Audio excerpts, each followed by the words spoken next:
ก่อนอื่นทั้งหมด ก็ขอแสดงความยินดีอนุโมทนาในการมาของท่านทั้งหลายสู่สถานที่นี้ ในลักษณะอย่างนี้คือแสวงหาความรู้ทางธรรมะเพื่อไปใช้ประกอบการดำเนินชีวิตของตน Before all else, I'd like to express my delight and appreciation that all of you have come here to this place in this way, namely in order to find understanding of Dhamma so that you can use it to live your lives more peacefully, more successfully.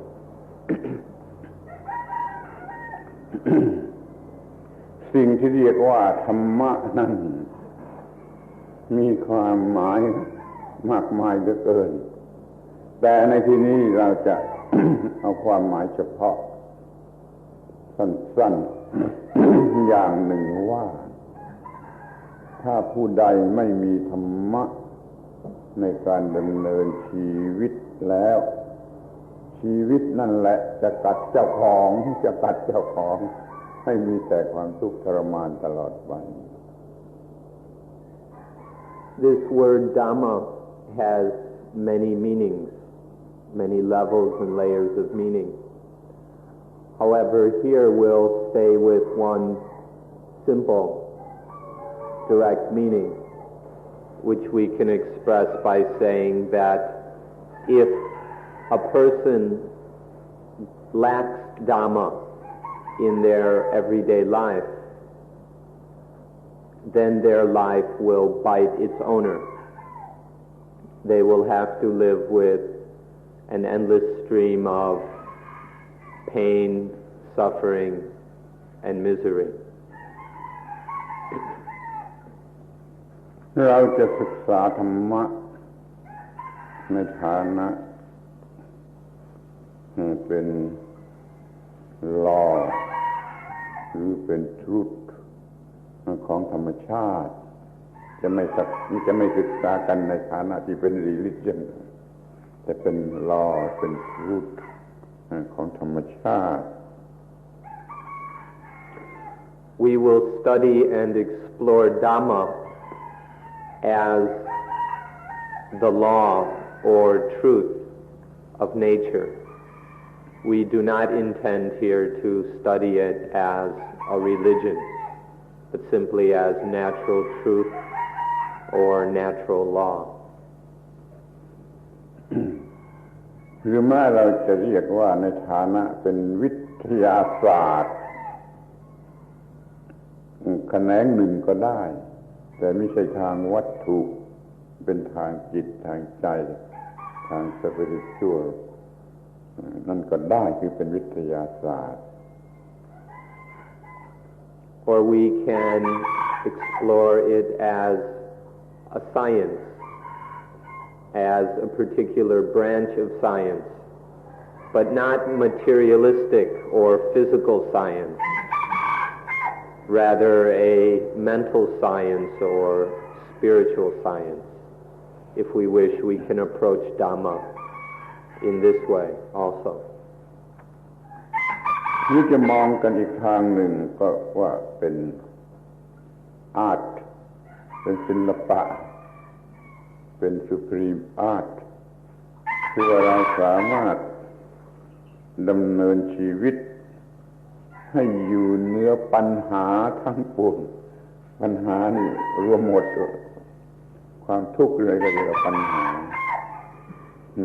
สามารถดำเนินชีวิตให้อยู่เหนือปัญหาทั้งปวงถ้ามองกันในอย่างนี้มันก็เป็น supreme art นั่นแหละคือธรรมะ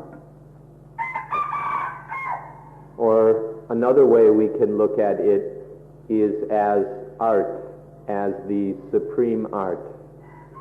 which enables us to live life above all problems. so that we can live with minds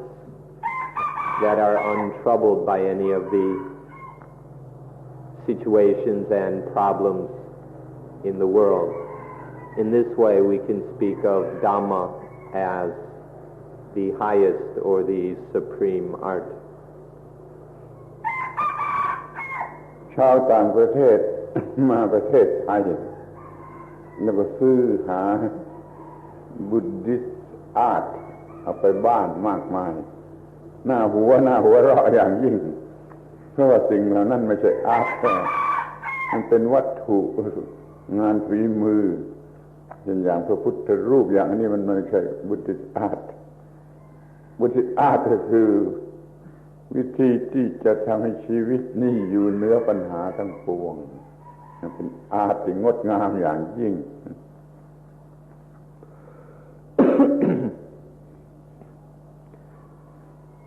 Many foreigners come to Thailand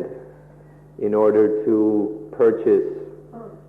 Buddhist art. They want to take some Buddhist art home with them. But what is kind of funny is all they take away are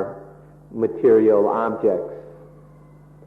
which is not actually Buddhist art. It's just the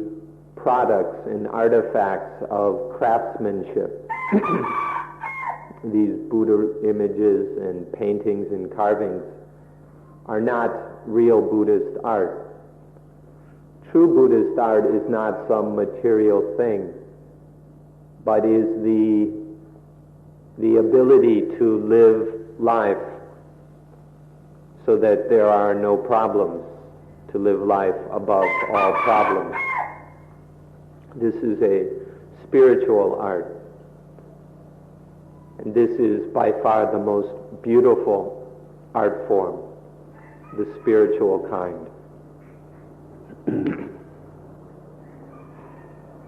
ทีนี้ก็จะพูดกันบ้างถึงเรื่องเวลาอย่างนี้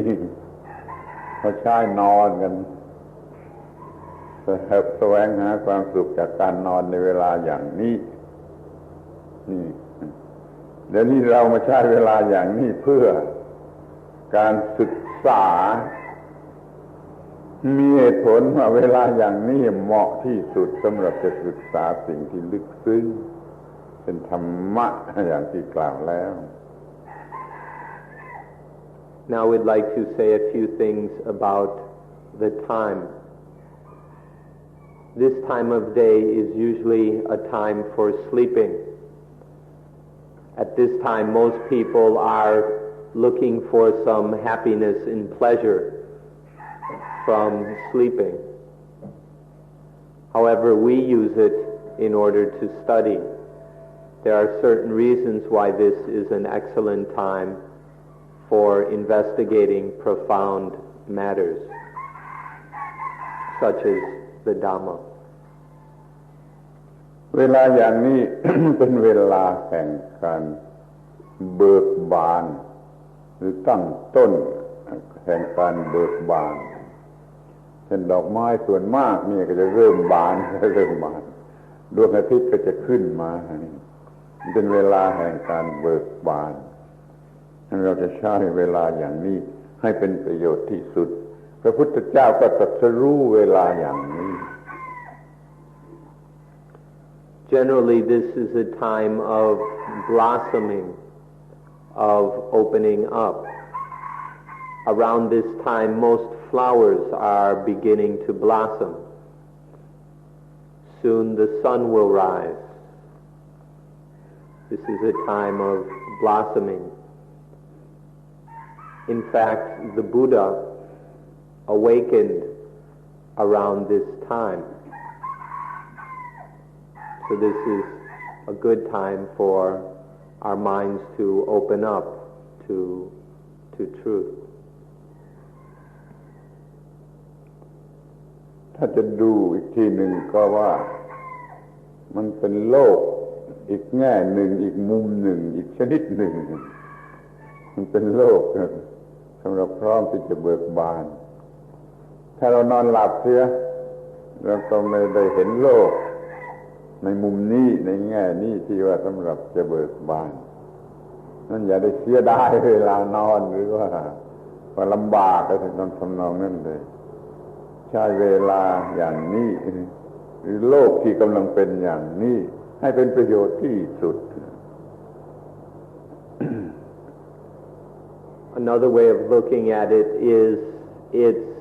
another world or another corner of the world which is for blossoming. Most people don't look at it this way. They consider this to be a time for sleeping. But please don't begrudge us your sleep or any difficulties in coming here. But instead, because if we're asleep, we're unable to see this as any kind of world.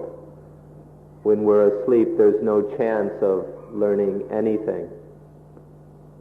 And so we suggest you look at this as a time of blossoming in order that you can benefit and open up to something. และอีกอย่างหนึ่ง ที่ขอให้ถือว่าเป็นบทเรียนคือการเดินจากเซ็นเตอร์มาสู่สถานที่นี้ต้องการให้เดินมาจะเรียกว่า morning walk อะไรก็สุดแท้แต่จะเรียกแต่แท้จริงเป็นบทเรียนที่ท่านจะต้องฝึกการเดินมาเป็นการเดินอย่างมีธรรมะสูงสุดนี่คือเดินโดยไม่ต้องมีผู้เดินนี่เป็นหัวใจของพุทธศาสนาจะกระทำทุกอย่างโดยไม่ต้องมีตัวกูผู้กระทำท่านจงหัดเดินชนิดที่ไม่มีตัวผู้เดินมีแต่การเคลื่อนไหวของอิริยาบถคือของร่างกายควบคุมอยู่โดยระบบประสาทหรือจิตใจไม่มีตัวเส้นหรือตัวตนหรือตัวกูนี่คอยฝึกเดินอย่างที่ว่าไม่มีตัวผู้เดินเป็นบทเรียนตั้งแต่ที่โน่นมาจนถึงที่นี่ And something else very important is that you must walk from the meditation center to here. This is quite important. We would like you to use this morning walk as an opportunity to practice the highest Dhamma. That is to walk without there being a walker, that there is just walking and no walker. This is the highest Dhamma in Buddhism, where everything can be done without there needing to be some I, some me to do it. So we hope that you can use this opportunity to walk here with the highest Dhamma. ถือว่าเราทำบทเรียน หรือว่าเป็นโรงเรียนเข้าโรงเรียนเวลาเรียนเป็นเวลาเรียนเวลาทำบทเรียนที่เดินจากเซ็นเตอร์มาถึงที่นี่เป็นเวลาเรียนเวลาเข้าโรงเรียนเวลาอยู่ในโรงเรียนหรือฝึกบทเรียน You should take it to be a lesson or as being in a kind of school. Walking here ought to be a kind of study. ที่นี่ท่านก็จะสามารถทำต่อไป ถึงการกระทำทุกๆอย่างโดยไม่ต้องมีตัวกูผู้กระทำท่านจะกินอาหารโดยไม่ต้องมีตัวกูผู้กินแล้วปัญหาเรื่องอาหารมันก็จะไม่มีจะทำอะไรก็ได้ทำด้วยสติปัญญาสัมปชัญญะล้วนๆ โดยไม่ต้องมีความรู้สึกว่าตัวกูผู้กระทำเราจะหัดกระทำทุกอย่างโดยที่ว่าไม่มีตัวกูผู้กระทำ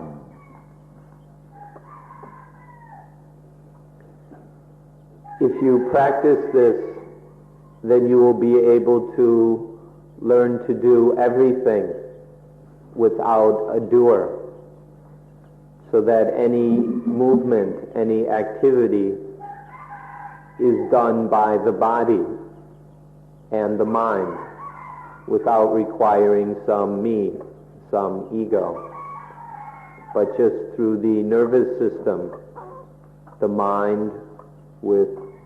the mind controls the body and our activity needs to be done. So we cannot learn to apply this to eating. So there is simply the activity of eating without the eater, the me or the ego who eats. So we eat or do whatever simply with mindfulness and a ready, active wisdom, knowing what's taking place and responding properly. This can be done without requiring any me, any I. We can learn to do all things in this way. โดยหลักใหญ่ๆเราก็ถือว่ามีอยู่6อย่างคือว่าการเห็นหรือการดูนี่ก็ไม่มีตัวกูที่เป็นผู้ดูมีแต่ระบบประสาททำหน้าที่การได้ยินเสียงนี่ก็เหมือนกันนะไม่ต้องมีตัวกูเป็นผู้ได้ยินมีระบบประสาททำหน้าที่การได้กลิ่นทางจมูกนี่ก็เหมือนกันไม่ต้องมีตัวกูผู้ได้กลิ่นมีแต่ระบบประสาททำหน้าที่การรู้รสทางลิ้นก็เหมือนกันนะไม่ต้องมีตัวกูผู้รู้รสผู้ชิมรสผู้ได้รสมีระบบประสาททำหน้าที่การสัมผัสทางผิวหนังรู้สึกทางผิวหนังทั่วๆไปทัชชิ่งนี่ก็ไม่มีตัวกูผู้กระทำอย่างนั้นแม้ที่สุดแต่การคิดก็คิดด้วยจิตที่ไม่ต้องเป็นตัวกูอย่าคิดด้วยจิตที่เป็นตัวกูมันจะมีปัญหามันจะเป็นความทุกข์เป็นความยุ่งยากตลอดเวลาเราก็ไม่มีตัวกูในการดูในการฟังในการดมในการลิ้มรสในการสัมผัสทางผิวหนังในการคิดด้วยจิตใจ Basically, there are 6 activities. There's seeing. When seeing some visual form with the eyes, there's no need to be for the I, the ego that sees. In hearing sounds by the ear, it isn't necessary that there's a me who hears or some hearer. In smelling odors through the nose, there's no need for an I, an ego, to smell. In tasting flavors through the tongue, there isn't a need for some I, some me, that tastes or knows those flavors.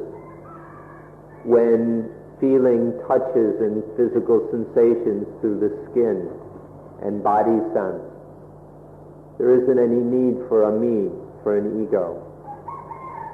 Even thinking, when the mind knows thoughts within the mind, there isn't a need for a thinker, for some person or ego who thinks. In all these basic activities and functions of life, it isn't necessary that there is some I, some me, to do them. ทั้งหมดนี้คือคำสอนของพุทธศาสนาที่รวบรวมเป็นคำสั้นๆคำเดียวว่าอนัตตาอนัตตา not self ซึ่งไม่เหมือนกับศาสนาไหนหมดเรื่องอนัตตาเนี่ยท่านจงพยายามเข้าใจอนัตตา ไม่มีตัวกูนี่แหละท่านจะรู้จักหรือเข้าใจหรือเห็นแจ้งพุทธศาสนาทั้งหมดของพุทธศาสนา All of this is a way of expressing the Buddhist teaching of anatta, which means not self, that all things are not self, that one cannot find anything anywhere which can be taken to be self, to be me, to be I. This is the heart of Buddhism. All of Buddhism is found or comes to this one simple teaching of anatta. Everything is not self. You won't find a real self anywhere. บางคนหรือคนส่วนมากก็ได้จะคิดว่าเป็นเรื่องบ้าเป็นเรื่องโง่หรือทำให้มันโง่ในการที่จะไม่มีอัตตาหรือเซลฟ์เพราะเขาต้องการจะมีอัตตาที่ดีอัตตาที่พิเศษอัตตาที่อย่างยิ่งเรากลับมาบอกว่าไม่มีอัตตาเพราะว่า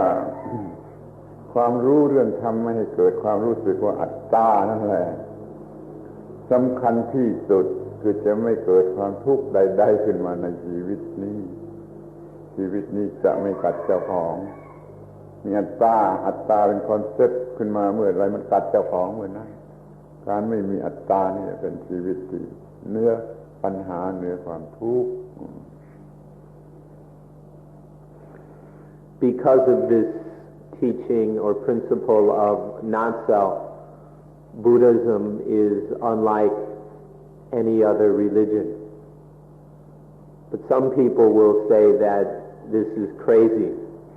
or even that this is absolutely stupid, this business of not-self. Because there are many people who insist on having self, of being self. Many people just have to have a self. They want to have a better self, or a special self, or a higher self, or something like this. And so they can't make any sense out of, they can't accept the Buddhist teaching of not self. But this whole thing about self is the central issue in life. Because as soon as we've got a self, then life bites its owner. But when we realize that there is life already and can continue to be life without any self, then life no longer bites its owner. So this thing about self is not any craziness or insanity. It's a very important secret of life. Nonetheless, many people just cannot accept it because they want to have a good self, a better self, a higher self. ความทุกข์หรืออาการที่เรียกว่า tormenting ทรมานทั้งหลายเนี่ยมันมาจากการที่จิตมีคอนเซ็ปต์คือยึดถือว่าเส้นหรือว่าอัตตามันเป็น attachment ในทางจิตในทาง spiritual มันก็เหมือนกับว่าถือของหนักมือนี่ถ้าไม่ถือของหนักก็ไม่ลำบากที่มือแต่ถ้ามือถือของหนักใดๆมันก็มีให้ความทุกข์ขึ้นมา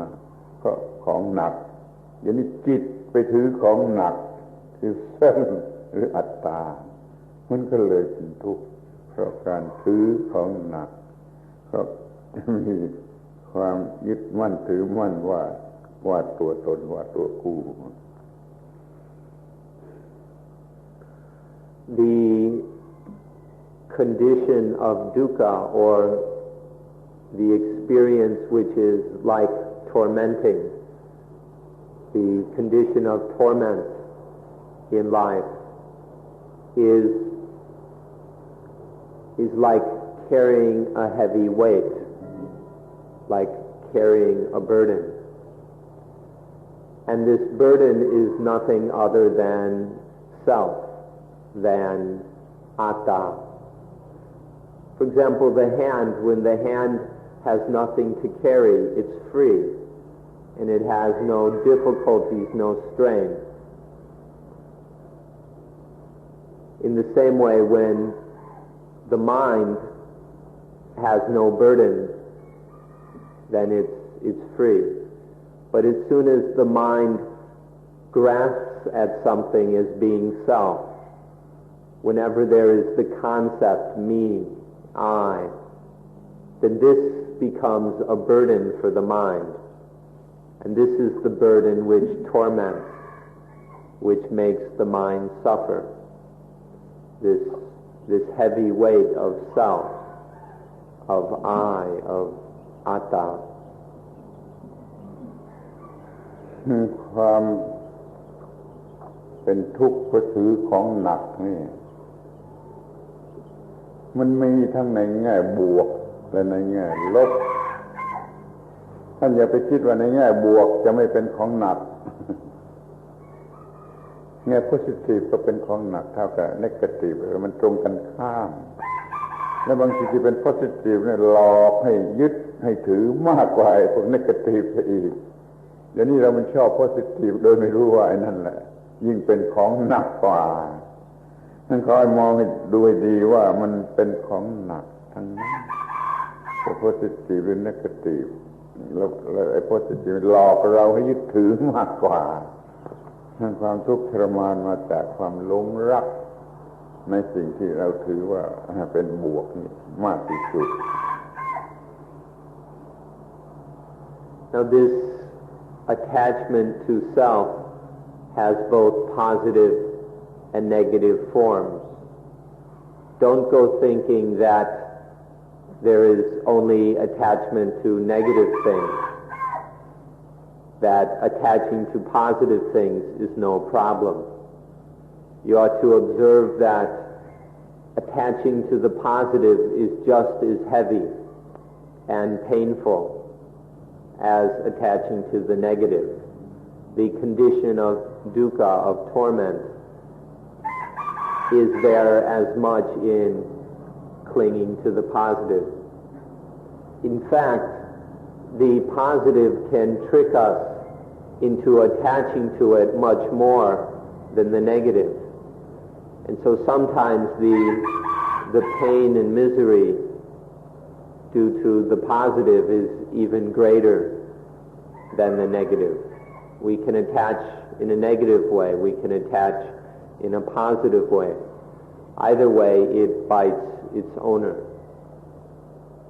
And so we need to learn to live without clinging to either the positive or the negative. But we value positive things so much that we're unwilling to do this. We get tricked into this. So whenever we fall in love with something positive, then the inevitable result is a heaviness, having to carry the weight of ego, of self. ท่านจะต้องมองให้เห็นว่าไอ้สิ่งที่หนักที่สุดหนักที่สุดเป็นสิ่งใดมันก็คือ attachment หรือ concept ว่า self นั่นเองมันมี self ที่ไหนมันก็มีความหนักที่นั่นแล้วก็หนักกว่าสิ่งใด self เป็นสิ่งที่หนักกว่าสิ่งใดและเร็วกว่านั้นอีกก็คือมี self เป็น concept แล้วมันก็มี selfishness selfish ตามมายิ่งหนักก็หนักไปถึงคนอื่นหนักไปถึงผู้อื่นเพราะมันจะเบียดเบียนผู้อื่นมันเลยหนักกันไปทั้งโลกถ้าว่ามันมีความยึดถือว่าต้นว่าเส้นแล้วมีเส้นฟิช แล้วก็มีแต่การต่อสู้แข่งขันแย่งชิงกันทั้งโลกเลย There's nothing heavier than the self, than the atta. As soon as we attach to something, as soon as the mind grasps at something, there is self, and this self is heavy. And then even more nasty than that is that when there is self, there follows selfishness. And selfishness is even heavier, because the heaviness falls upon others also. Due to selfishness, we harm, take advantage of, and abuse others. And so the weight gets even worse, gets even heavier. This is the heaviest thing, this self and its selfishness. First there is attachment. Out of this, self is born, and then selfishness follows. These are the heaviest things in the world. ขอให้สังเกตดูจนเห็นว่าเวลานี้selfishness ความเห็นแก่ตัวหรือ selfishness เนี่ยกำลังครองโลกทั้งหมด universe เลย selfishness กำลังครองโลกแล้วก็บังคับให้เป็นไปตามความเห็นแก่ตัวนั้นเราจึงมีปัญหาทางเศรษฐกิจปัญหาทางการเมืองปัญหาทางอุตสาหกรรมทุกอย่างทุกปัญหาใครเสอทุกชนิดทุกอย่างมาจากความเห็นแก่ตัวถ้าเราไม่อยากจะเห็นแก่ตัวเราต้องตัดไอ้ความโง่ว่าเส้นว่าตัวตนนั้นออกเสียเรื่องที่เราจะต้องศึกษาเป็นอย่างนี้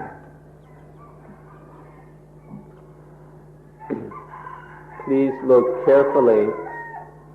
until you see for yourself that all the problems in this world, that this world is being run by selfishness. Take a good look and you'll see that the world is being run by selfishness. And so we could say the entire universe is being dominated by selfishness. And then selfishness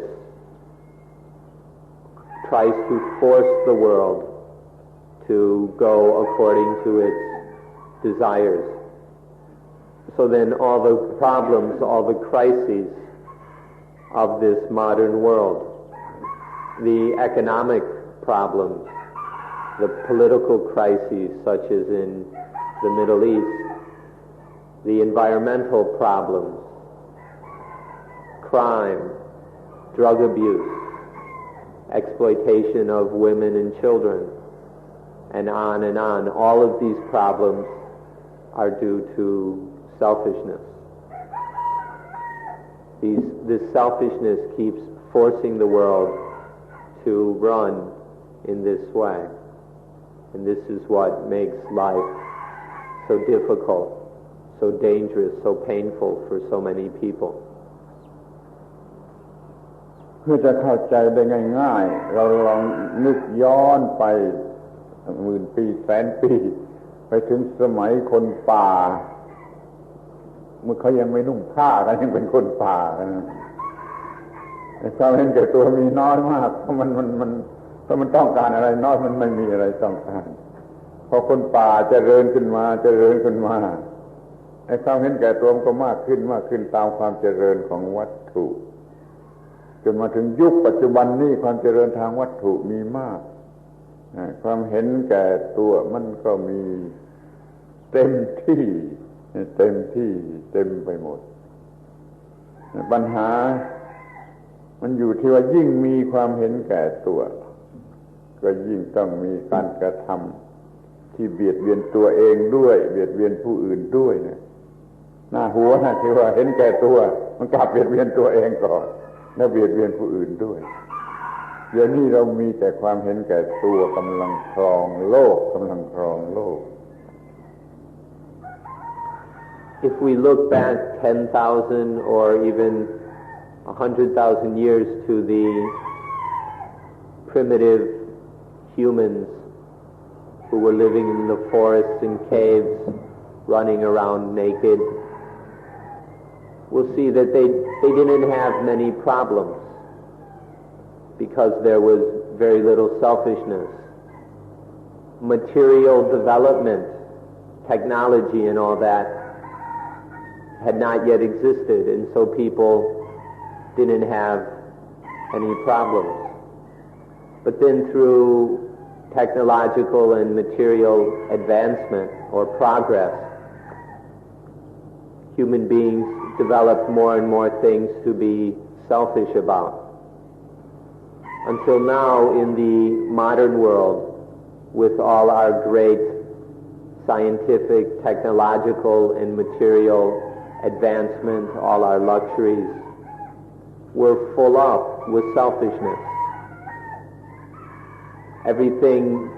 we spend so much time and effort on material things that we're full of selfishness. Now what's really ridiculous about this is though we think, or although we're acting out of self-interest and self-centeredness, the first thing we end up doing is harming ourselves, and then we harm others. This is quite absurd, that although we're acting selfishly, this selfishness in fact hurts ourselves first of all. But then we go and harm and abuse others, other people, animals, the environment also. So one can look and see that selfishness is running the world, running our universe. เดี๋ยวนี้เราเจริญมากโดยการศึกษาเจริญมากท่านทั้งหลายก็เห็นก็รู้ก็พูดกันอยู่ว่าเจริญโดยการศึกษามากที่สุดแต่แล้วการศึกษาของเราเวลานี้ไม่กำจัดความเห็นแก่ตัวกลับไปส่งเสริมความเห็นแก่ตัวให้ลึกซึ้งให้ละเอียดให้ลึกซึ้งให้ยุ่งยากให้ลึกซึ้งนั่นความเห็นแก่ตัวก็ทำให้โลกนี้ไม่มีสันติภาพไม่มีสันติภาพ And nowadays we've got all kinds of education. We're all very highly educated. The problem though is our education doesn't do anything to limit or lessen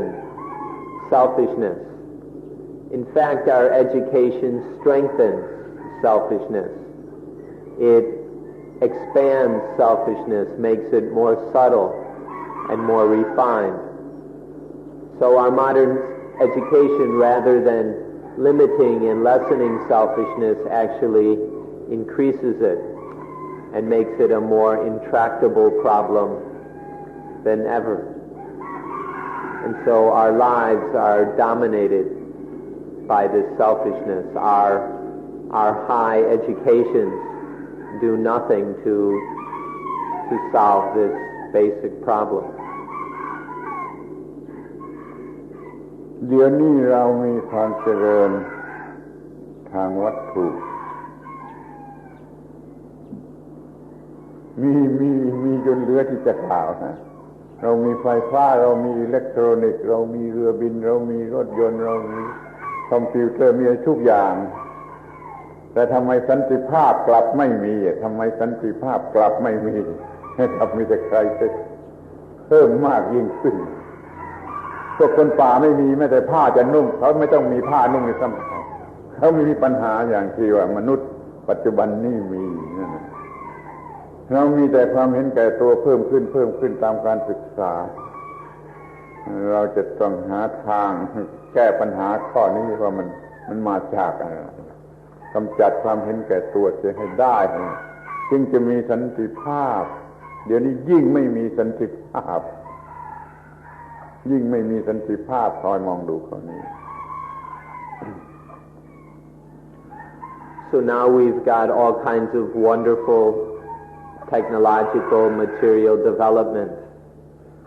We've got radios, televisions, cars, airplanes, computers, lasers, and all kinds of fancy stuff.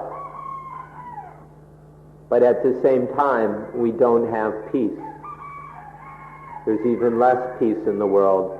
in spite of all our material technological wizardry. Our primitive ancestors,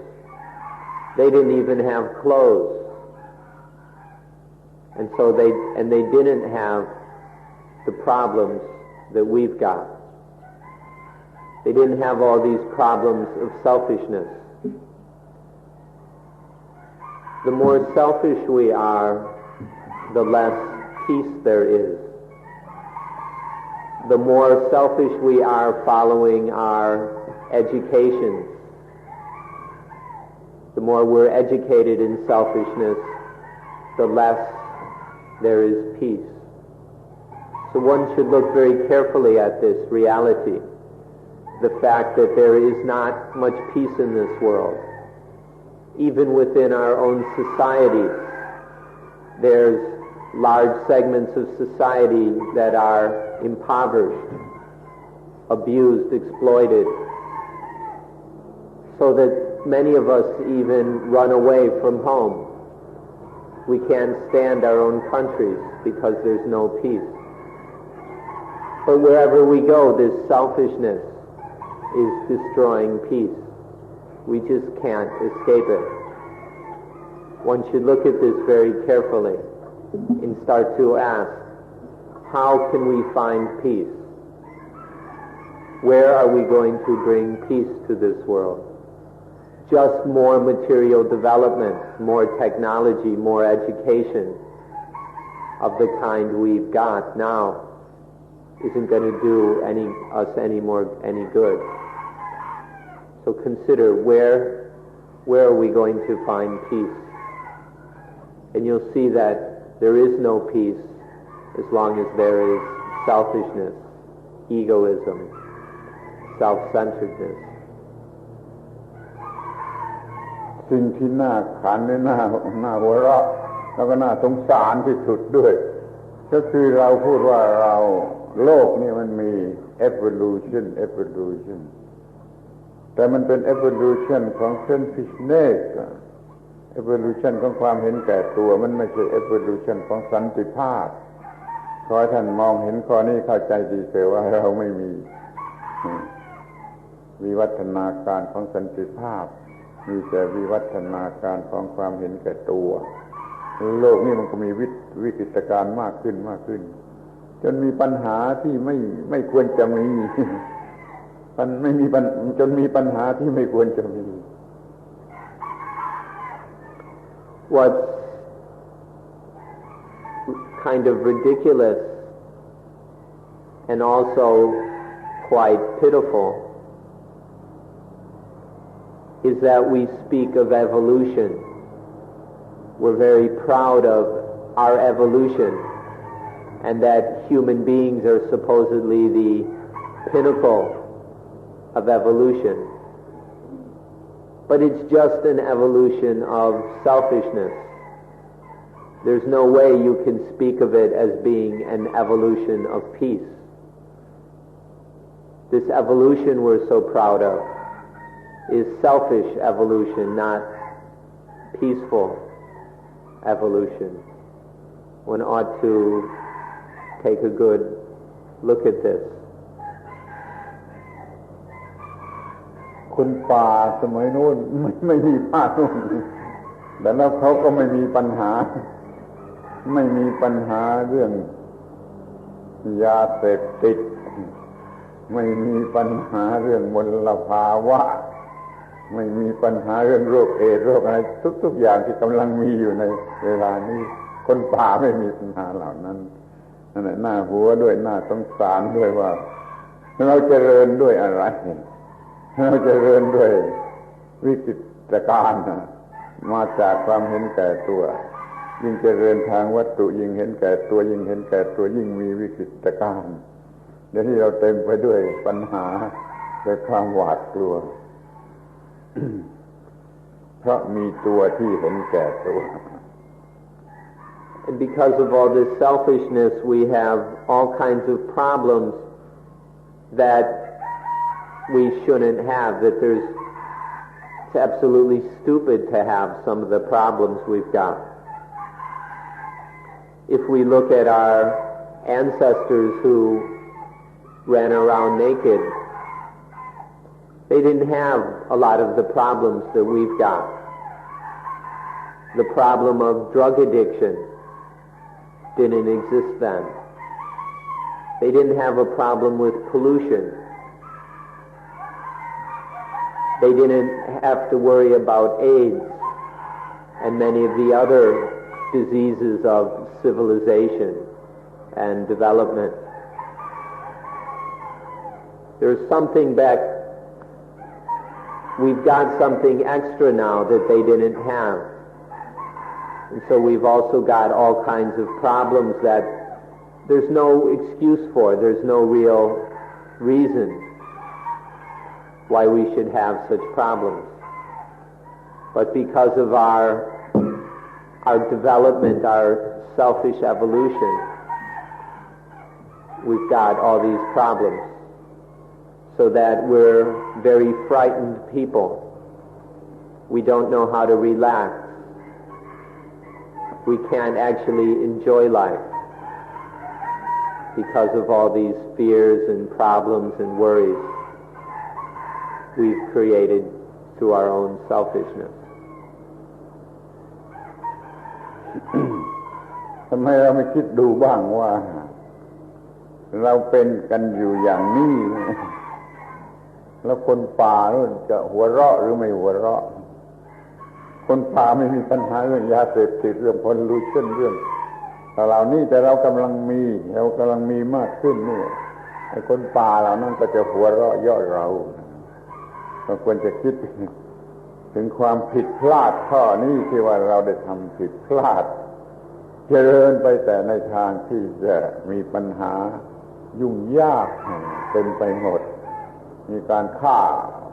าผู้อื่นตายก็มากขึ้นฆ่าตัวเองตายก็มากขึ้นทำแท้งก็มากขึ้น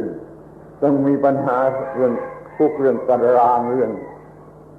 เรือนจำเรื่องศาลเรื่องตำรวจเรื่องโรงพยาบาลบ้านคิดดูเหล่านี้ต้องมีคุกตารางต้องมีตำรวจต้องมีศาลต้องมีโรงพยาบาลบ้านซึ่งคนป่าเราไม่รู้จักเราควรจะละอายเขาไหม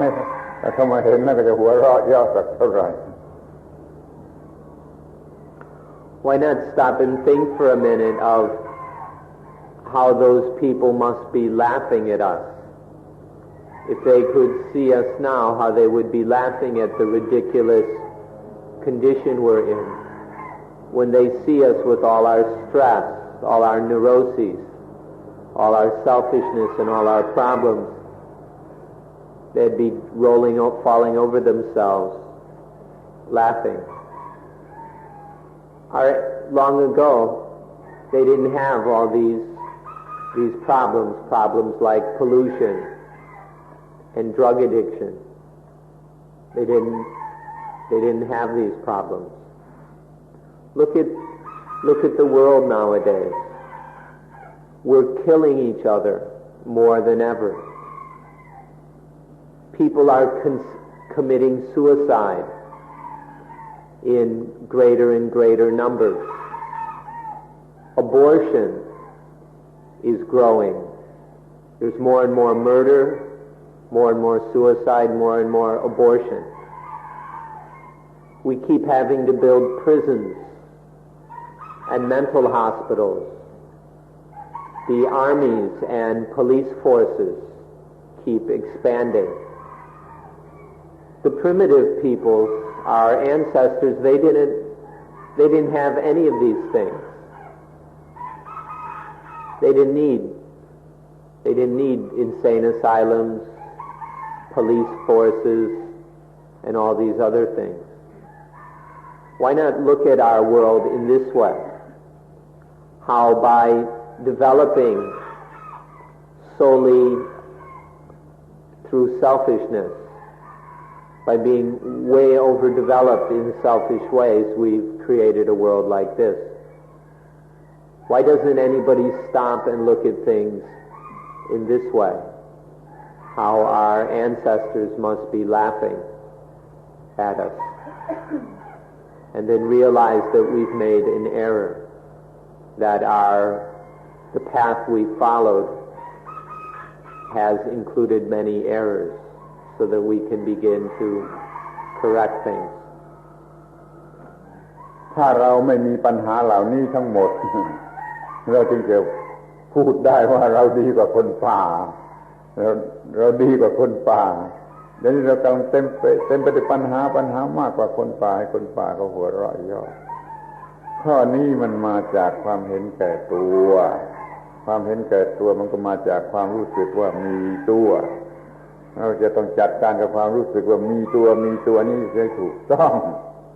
จึงมีคำสอนเรื่องอนัตตามีชีวิต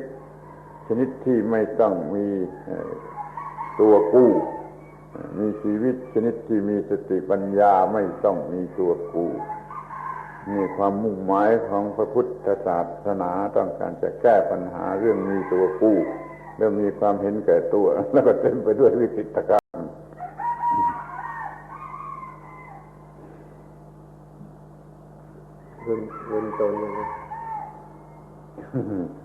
ว่าคนป่าเขาไม่มีปัญหาเหล่านี้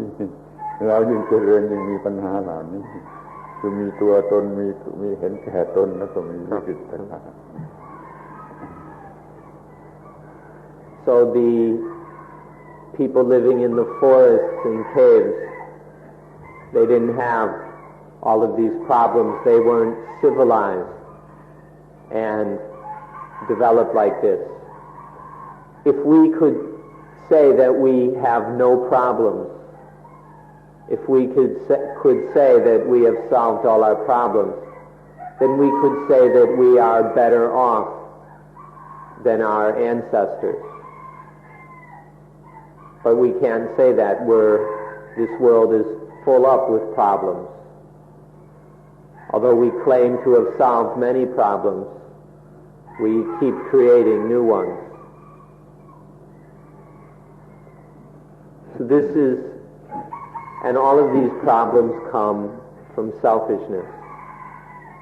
We need to see that all of these problems troubling us, which make the modern world so ridiculous and pitiful, we need to see that all of them come from selfishness. And selfishness comes from having a self, from thinking in terms of self. And so this is why Buddhism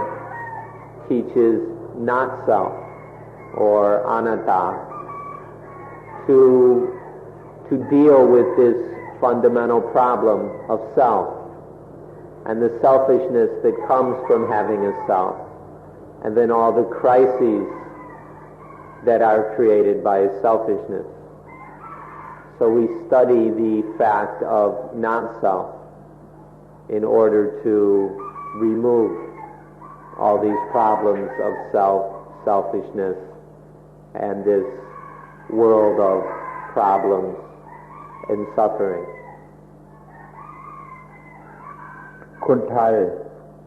มีเฟรชมีคำกล่าวสั้นๆมีเฟรชว่าผีหัวเราะผีหัวเราะคนฝรั่งจะมีหรือไม่ก็ไม่ทราบลองคิดดูหมายความว่ามันมีผีคอยหัวเราะความโง่ของมนุษย์อยู่ทุกหนทุกแห่งในที่ทั่วไปนะเรียกว่าผีก็ได้เรียกว่าเทวดาก็ได้แต่เราใช้คำว่าผีมันคอยหัวเราะความโง่ของคนที่ทำอะไรผิดจนเกิดความทุกข์แก่ตนเองอย่างนี้ผีคอยหัวเราะ เช่นเดียวกับตัวคนป่าไม่เขามาอยู่เดี๋ยวนี้ก็หัวเราะไอ้ความเจริญของเราแต่คนป่ามันพ้นไปแล้วเดี๋ยวผีมันยังมีอยู่คอยหัวเราะความโง่ของคุณที่ทำผิดจนเต็มไปด้วยปัญหาหรือวิกฤตการณ์ในโลกผีหัวเราะ The Thais have a saying, "Pi hua ra." Pi are like spirits in the trees, in the earth, everywhere, in the sky. You can think of them as spirits or angels or heavenly beings or whatever. But the Thais speak of these quite a bit. And the spirits are laughing. Pi hua ra means the spirits are laughing. They're laughing at your stupidity. They're laughing at the stupidity of modern man and woman. It's like our primitive ancestors laughing at us, but those ancestors are gone. But the spirits are still here, everywhere, all around us, in the sky, in the ground, in the water, all over the place. And they're laughing at the stupidity of humanity, of all the ridiculous things we do, at all the problems we cause ourselves. The spirits are really having a good laugh at us these days. ถ้าเราละอายหรือกลัวถ้าเราละอายหรือกลัวผีหัวเราะกันสักบ้างเราก็จะทำอะไรผิดน้อยลงกว่านี้เราจะทำสิ่งที่ผิดเนี่ยด้วยความผิดน้อยลงกว่านี้เราก็จะมีสันติภาพมากกว่านี้ If we were a little bit ashamed, embarrassed by the spirits laughing at us, then we wouldn't do so many foolish and harmful things. We wouldn't act so wrongly. And there would be more peace in the world if only we were a little bit ashamed of ourselves at being laughed at by the spirits. ต่อไปนี้เราก็จะพูดกันถึงในเรื่องที่ให้เกิดตัวตนเกิดความรู้สึกว่าเส้นหรือตัวตนแล้วก็เห็นแก่ตนกันให้ชัดเจนเจาะจงลงไปคือจะพูดเรื่องภพภาวะหรือภพหรือความมีอยู่แห่งตัวตนซึ่งเป็นคำที่เข้าใจยากแต่ก็อาจจะเข้าใจได้แล้วก็มีผู้ขอร้องให้พูดเรื่องนี้คือเรื่องภพความมีอยู่แห่งตัวตนคือความมีอยู่แห่งตัวตน Now we'll discuss the arising and existence of self and selfishness. We'd like to talk about what is called bhava or bhava, which means the existence of self, the existing of self. Someone requested that we talk about this, so we'll talk about the meaning of bhava, the existence of self, which is something very difficult to understand. คำนี้แปลเป็นภาษาอังกฤษมันยากหน่อยเขาแปลกันว่า existence ให้ขอทำความเข้าใจว่า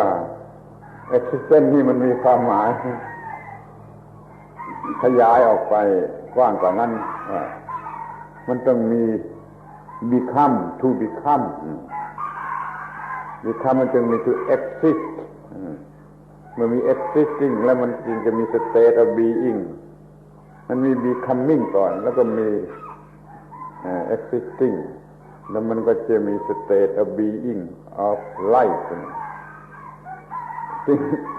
สามคำนี้รวมกันแล้วเรียกว่าภาวะ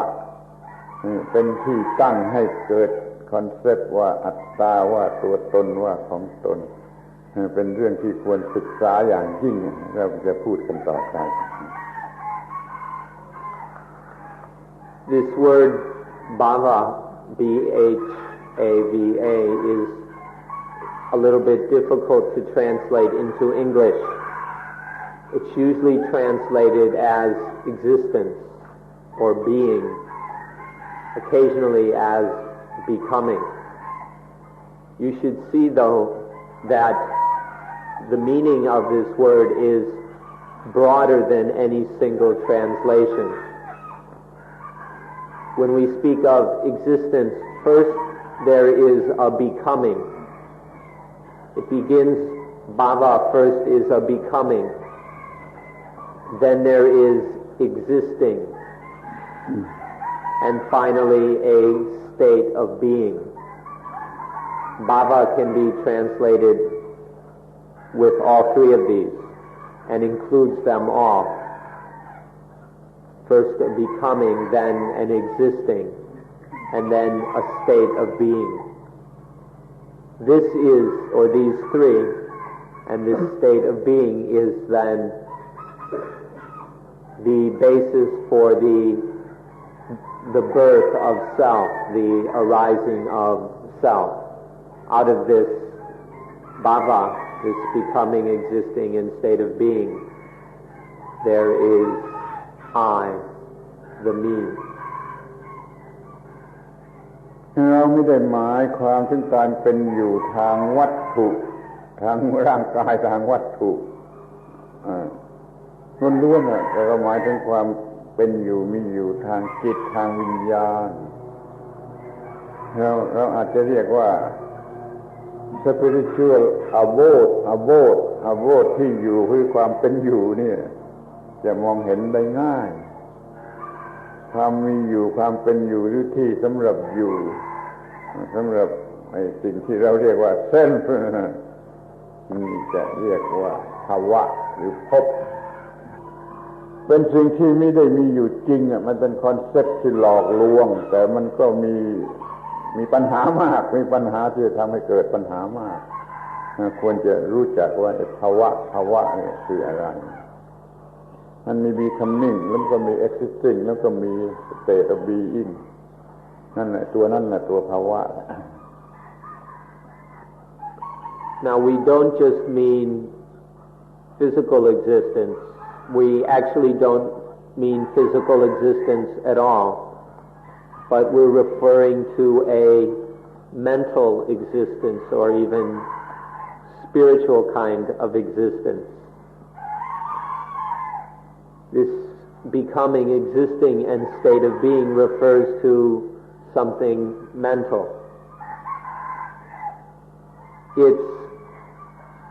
If we use the word spiritual abode, this should help you to understand what is meant. The mind creates a place to be. The mind creates a place to exist. And this then is where the self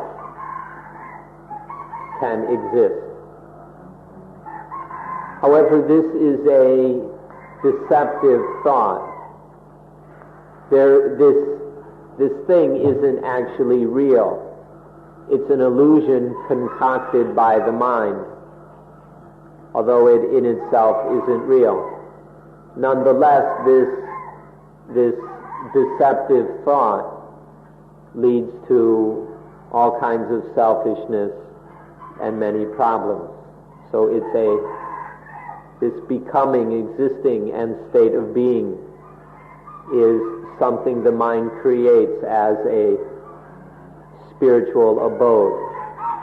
a place for the self to exist. ตามหลักของพุทธศาสนาหรืออาจจะก่อนพุทธศาสนาก็ตามใจก็แบ่งในภาวะคำนี้ว่าเป็นสามอย่างคืออยู่กับกามอยู่กับกาม sexuality อยู่กับกาม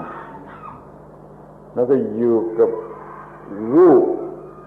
หรือความบริสุทธิ์ความล้วนๆแล้วก็อยู่กับสิ่งที่ไม่มีฟอร์มหรือฟอร์มเล็กมันฟังยากมันเข้าใจยากหน่อยแต่ว่าขอทนศึกษาจะมีประโยชน์ที่สุดถ้าเรารู้ไอ้เรื่องพบทั้งสามนี่กามแล้วก็รูปล้วนๆแล้วก็ไม่มีรูปนี่เรียกสามอย่างนี้เป็นที่ตั้งหรือเป็นความหมายของสิ่งที่เรียกว่าพบ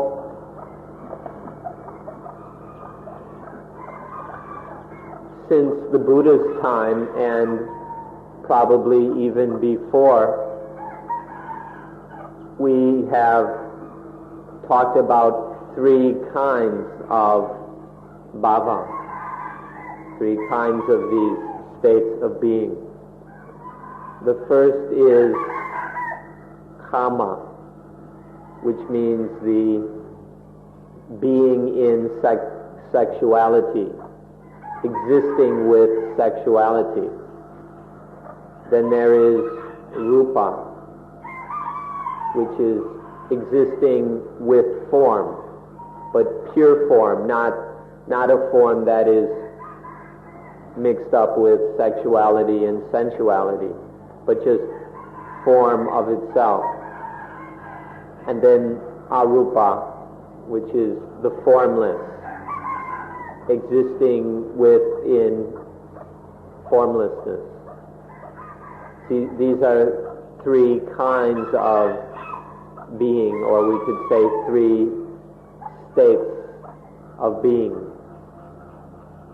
which are of course mental. เพื่อประหยัดเวลาพอที่จะทำความเข้าใจกันได้จะยกตัวอย่างดีกว่านะแม่บ้านโฮมไวฟ์คนหนึ่งชั่วโมงนี้เขายุ่งอยู่กับพาร์ทเนอร์สามีของเขาโดยเรื่องเซ็กส์ชั่วโมงนี้แล้วก็มีลักษณะอย่างหนึ่งพอชั่วโมงต่อมาเขามายุ่งอยู่กับลูกน้อยไม่เกี่ยวกับเซ็กส์หรือตัวเงินทองเพชรพลอยอะไรที่ต้องมีสมบัติอยู่นี่เข้ามาสนใจหรือยุ่งอยู่กับเรื่องเหล่านี้ไม่เกี่ยวกับเซ็กส์นี่ก็เรียกว่ารูปล้วนๆฟอร์มหรือรูปธรรมล้วนๆแล้วต่อมาชั่วโมงหนึ่งเขาไม่สนใจกับสองอย่างนี้เขาไปสนใจกับเรื่องบุญเรื่องกุศลเรื่องความดีความชั่วเรื่องเขาทำความดีไว้สำหรับจะไปสวรรค์นิพพานนั่นแหละเป็นเรื่องฟอร์มเลสมันจึงมีเรื่องเซ็กส์ไปชนิดหนึ่งแล้วมันเรื่องฟอร์มมิกซ์อีกเรื่องหนึ่งแล้วมีฟอร์มเลสอีกเรื่องหนึ่งขอพยายามทำความเข้าใจสิ่งทั้งสามนี้เลยแล้วท่านจะเข้าใจเรื่องสิ่งที่เรียกว่าพบอย่างถูกต้องและสิ้นเชิงกามภพรูปภพอรูปภพอันหนึ่งกามอันหนึ่งรูปธรรมล้วนๆอันหนึ่งไม่มีรูปเลย In order to save time and still be able to understand this, we'll use a simple example. We'll take a housewife. Let's say for this hour, our housewife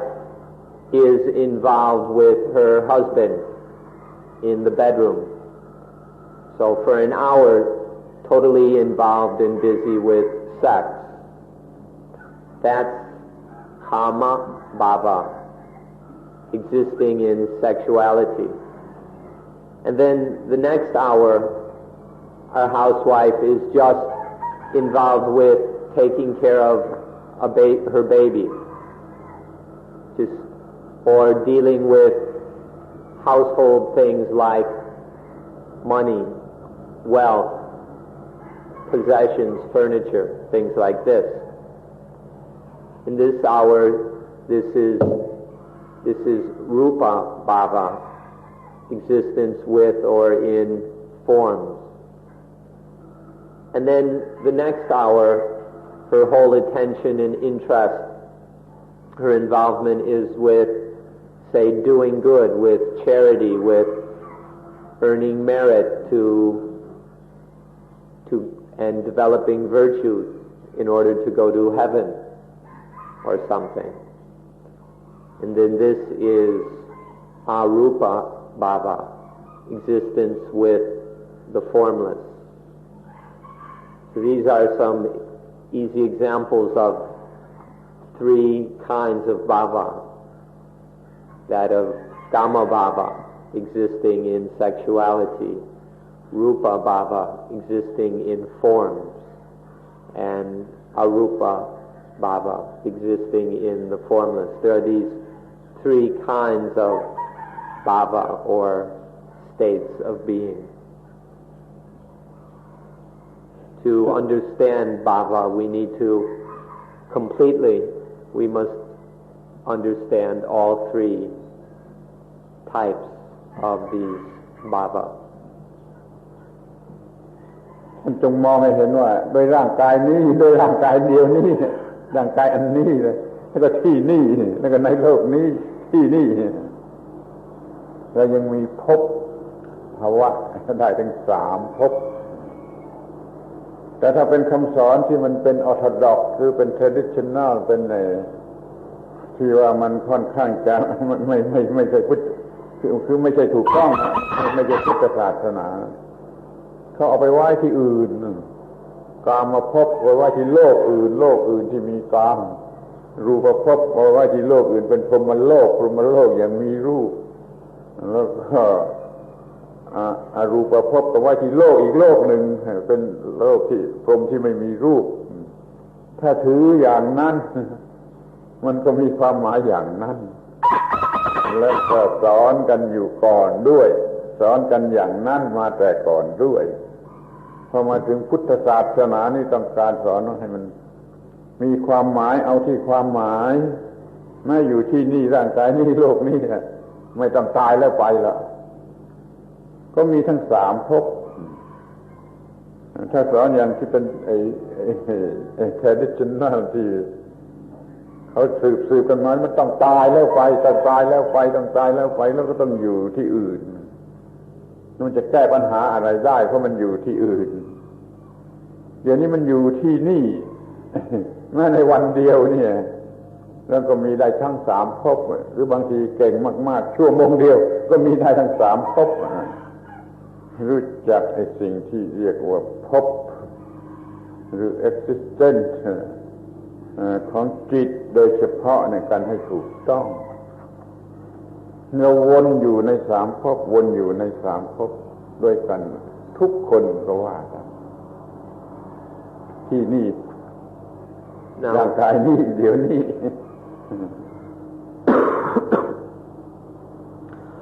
All three of these bhavas occur with this one single body. All three kinds of beings or existences occur in just this life. But if we follow the orthodox traditional approach, the very conservative approach, whether of Theravada or Mahayana Buddhism, then they put these existences off somewhere else. They speak of the sexual realms as a whole other world, that one, after dying, one goes to the sexual existences. They speak of the form existences as whole other worlds. They've even there's even a hierarchy of these worlds, where the Brahma gods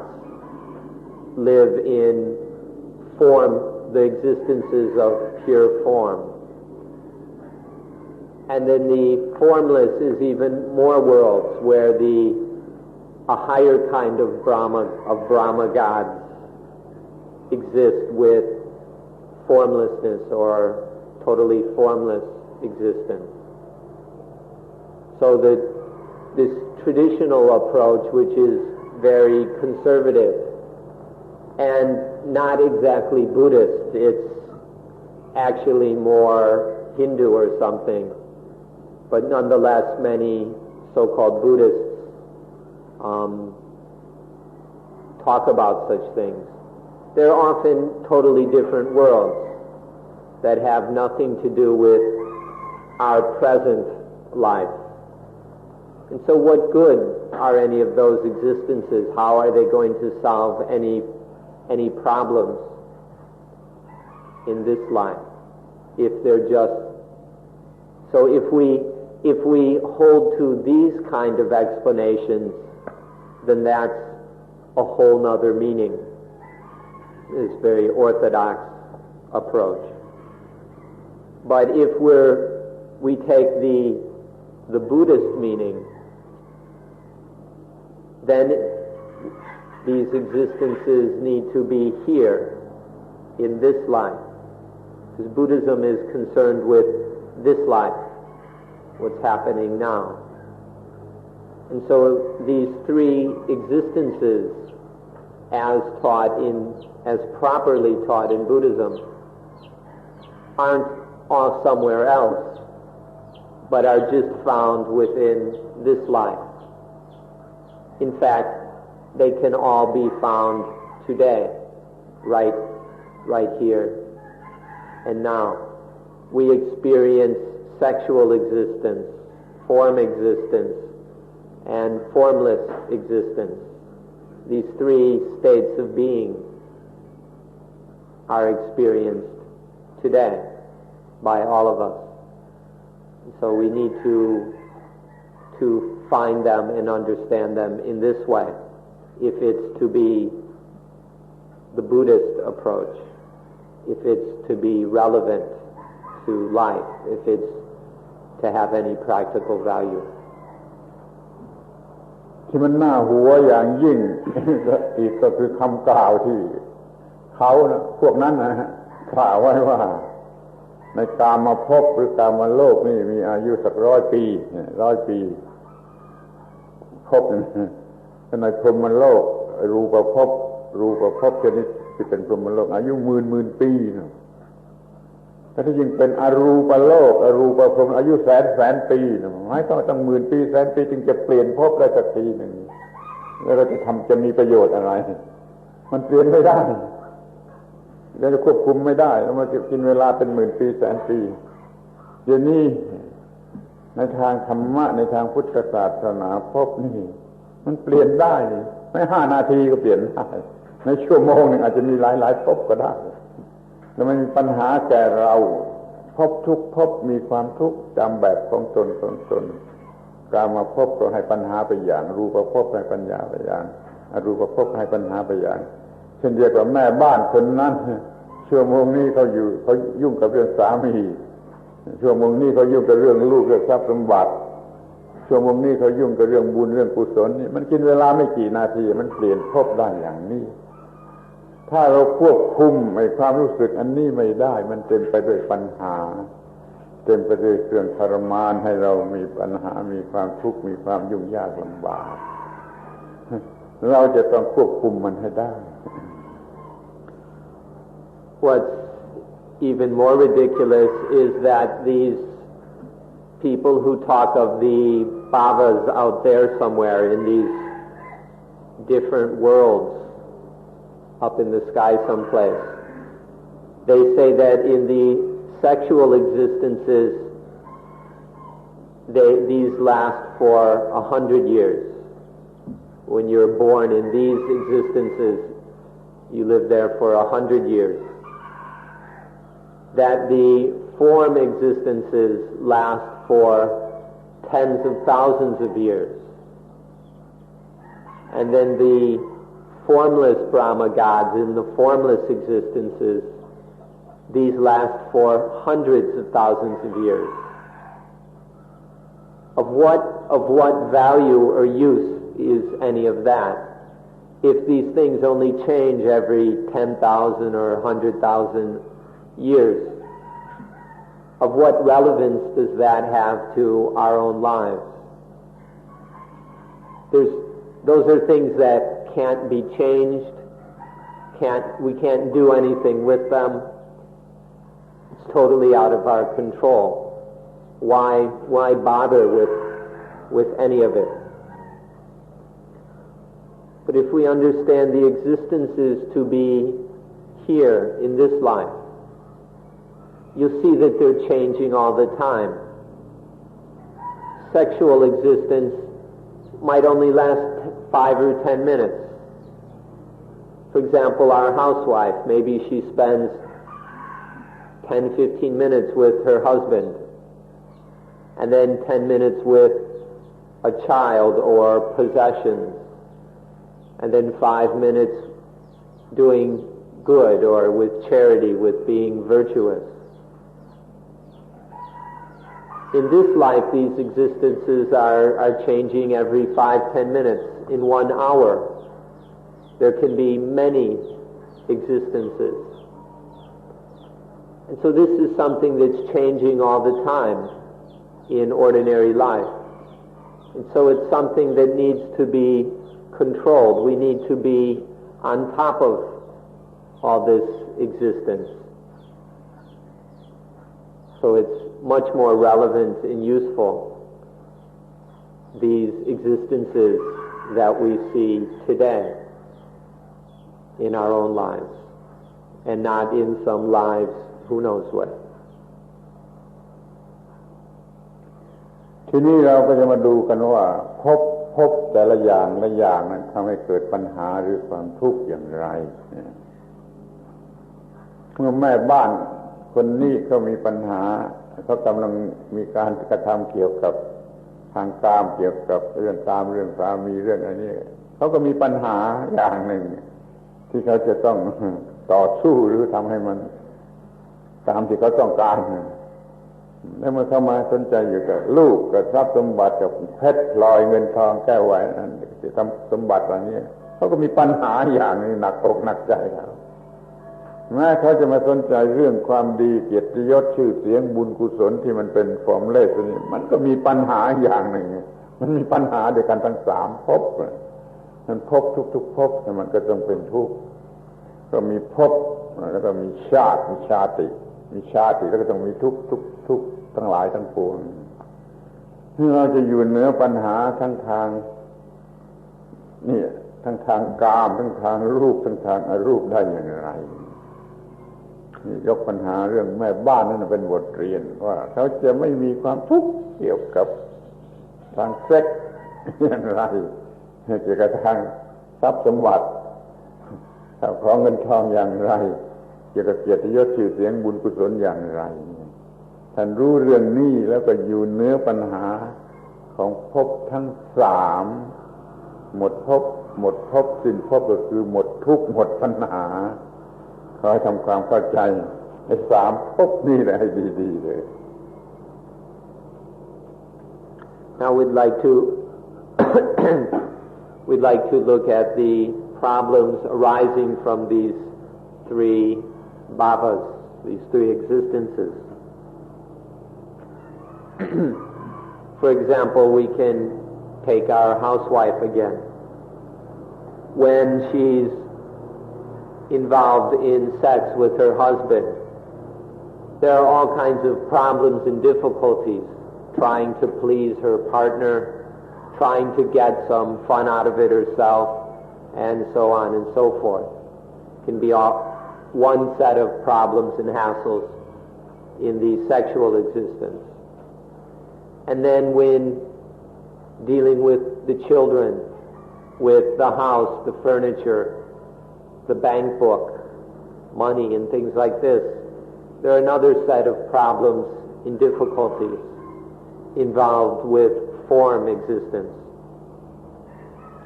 And then when dealing with honor, with fame, with doing good, with virtue, there are other difficulties in maintaining and developing things like a good name or respect. So whatever kind of existence it is, whether sexual, form, or formless, it comes with various difficulties and problems. As soon as there is bhava, this existence, state of being, then there is chati, the birth of self, the birth of I, me. And then there will be problems. As long as there is I, as long as I exist, I will have problems. And so through whatever kind of existence it is,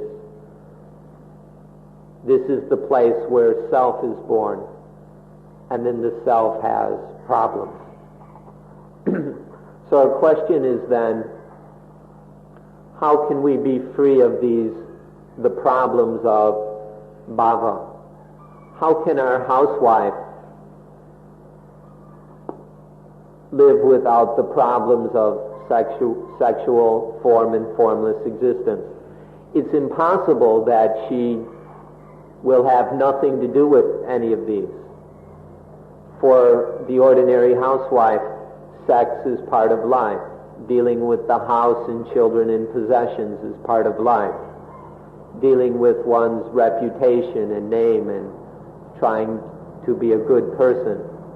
All of these are necessary parts of life. So how can our housewife be free of the problems of these three kinds of existence?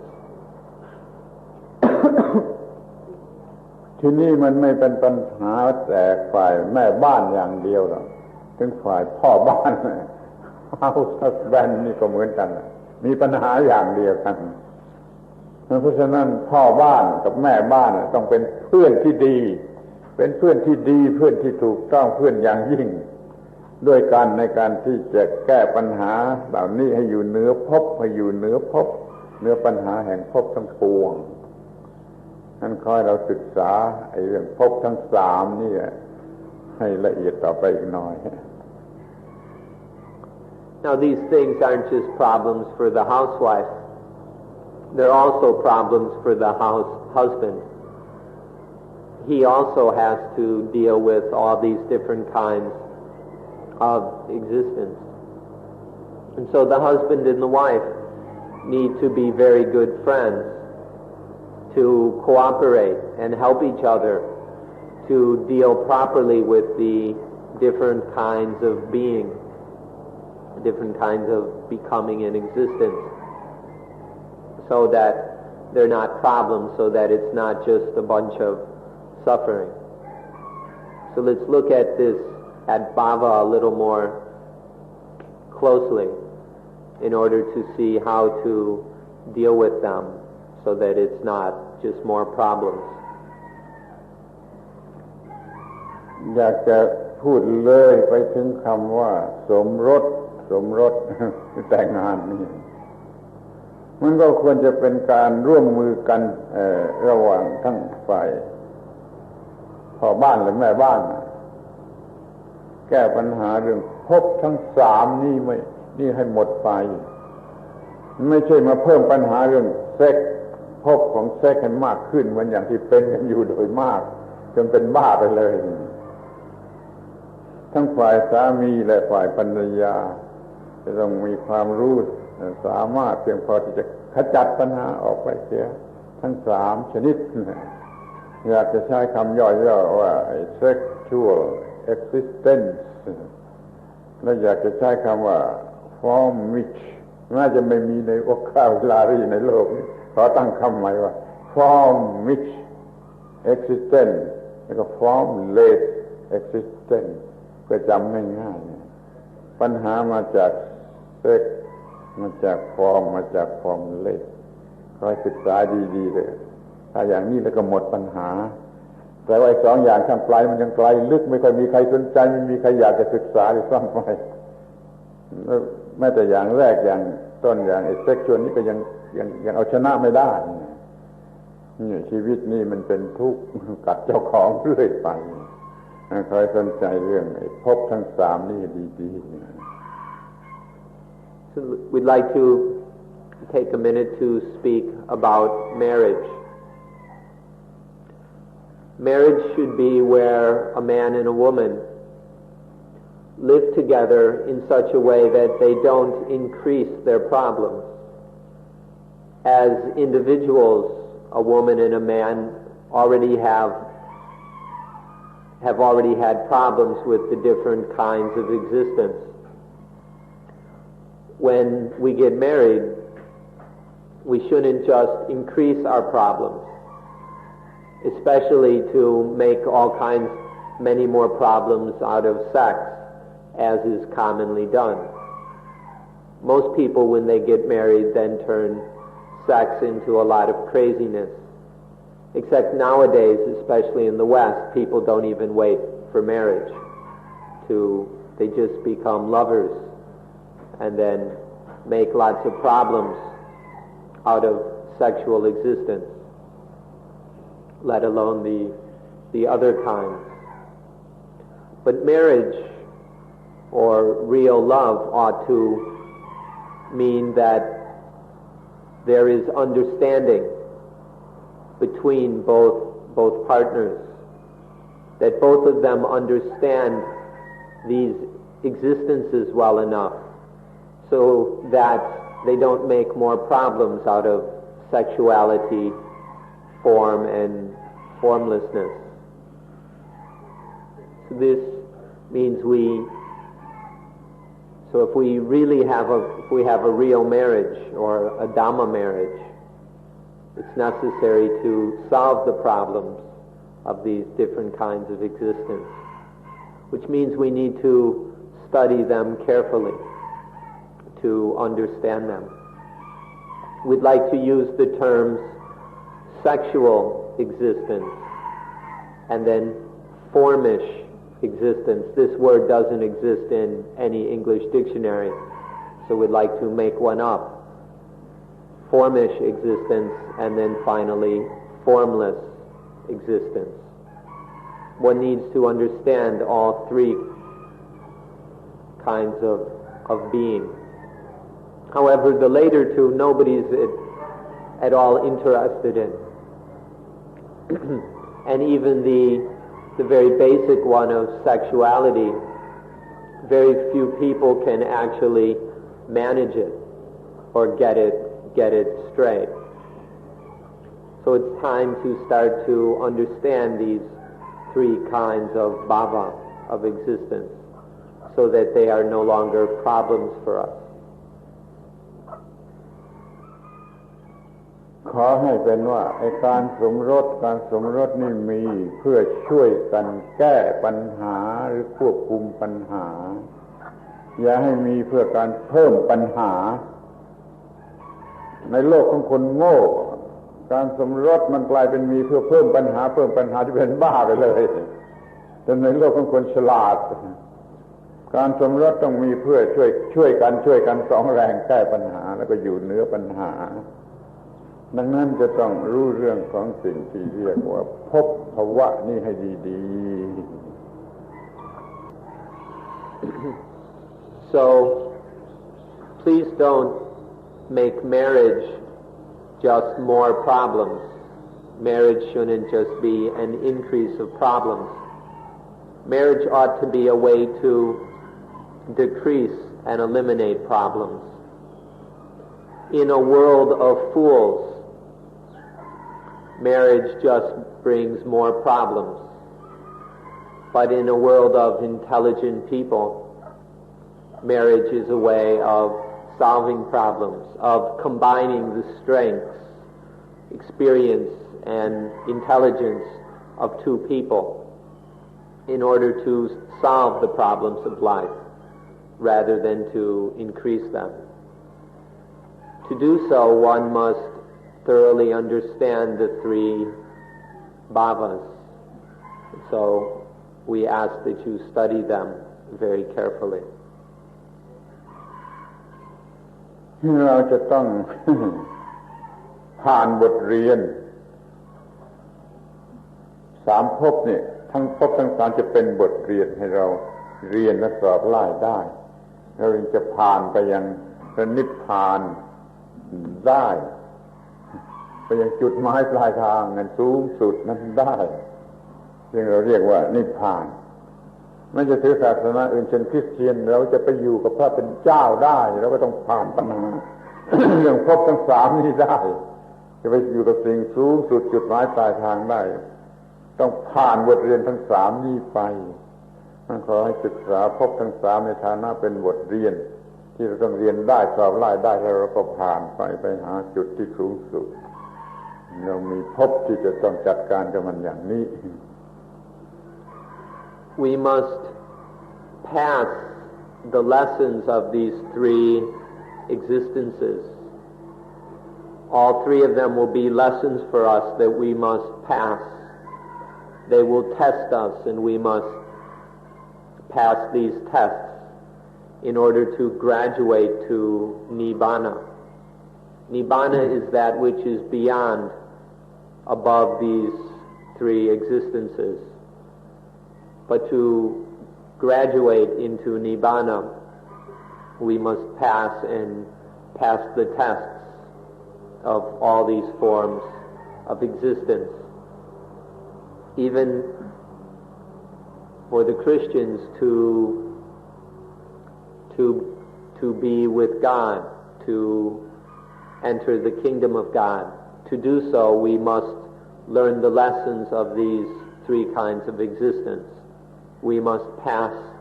their test in order to graduate into the kingdom of God. And so let's understand these different existences so we can pass the test and graduate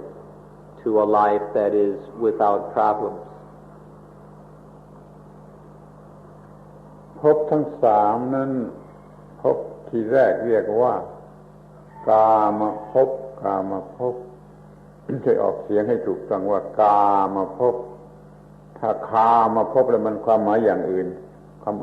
หมายอย่างอื่นต้องกามภพคือกามมันเป็นบทเรียนแรกที่มันต้องผ่านเพราะว่าธรรมชาติมันใส่มาให้เป็นบทเรียนแรกธรรมชาติมันจัดบทเรียนแรกเพราะว่าธรรมชาติต้องการไม่ให้สูญพันธุ์ไม่ต้องการให้สูญพันธุ์ต้องการให้มีการสืบพันธุ์แต่ว่าการสืบพันธุ์ไม่ใช่ของสนุกลำบากเจ็บปวดยุ่งยากนี่ธรรมชาติมันฉลาดมันก็ใส่กามมาพบเนี่ยกามนี่ให้เป็นค่าจ้างเป็นเหยื่อล่อเป็นของลวงให้คนทนลำบากเพื่อการสืบพันธุ์นี่ธรรมชาติมันฉลาดจ้างหรือหลอกให้คนทำการสืบพันธุ์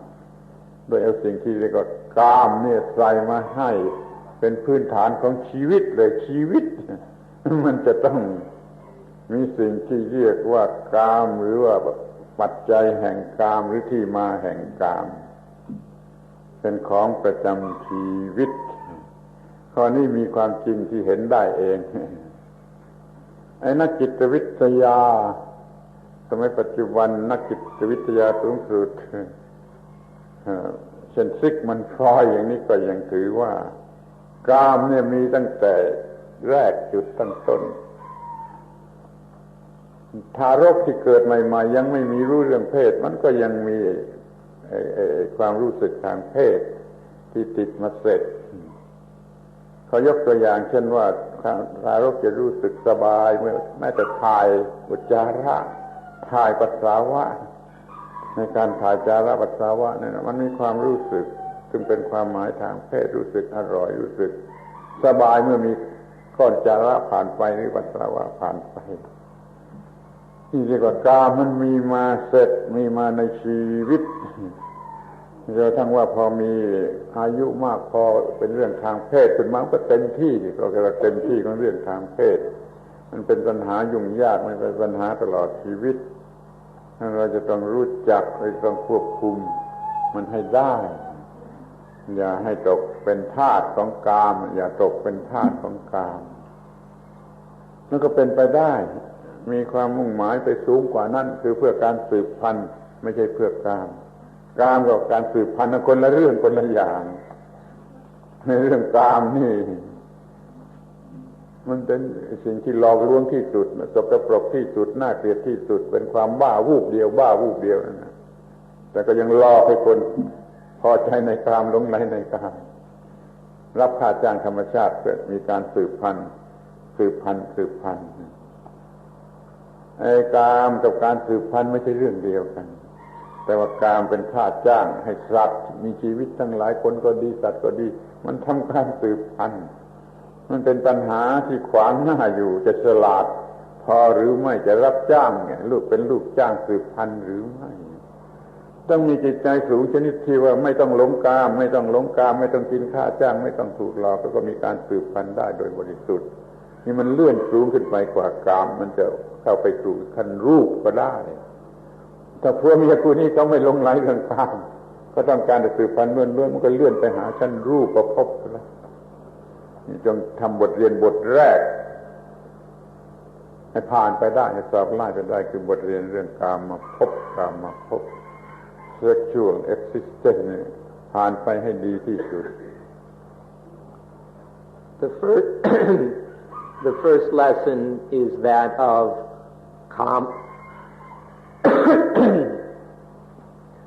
The first lesson is that of kama bhava. The words, don't confuse it with kama or karma, but kama, K long A M A, or sexual existence. This is a lesson that we cannot avoid because nature has arranged things so that we inevitably experience sexuality. There's just no way that we can avoid it. So we need to learn and pass this lesson. In order to reproduce, nature has arranged for sexuality. Reproduction in itself is not much fun. The work, the effort, the stress involved in the reproductive process is quite a bit of difficulty. And we wouldn't do it if it wasn't for the fact that nature arranged for sex or sexuality. In the reproductive process, nature has added the sexual feelings. And this is the only reason why anybody would bother with reproduction in the first place. So here reproduction and sex are two different things. There's just the physical reproduction, and then sex is more the mental feelings, and then there's this sexual existence from that. You can see sex and the strong kinds of physical pleasure that come from sex as being wages. Nature hires us to reproduce, and the payoff is sex. How many of you would bother with all the hassle if there wasn't this payoff? And in fact, it's so effective that people spend hours, days, years very willingly getting involved in all these very difficult business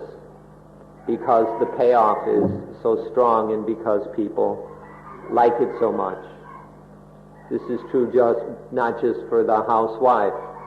but for the house husband as well. So there's this basic lesson in life. It's there from the start. For many modern psychologists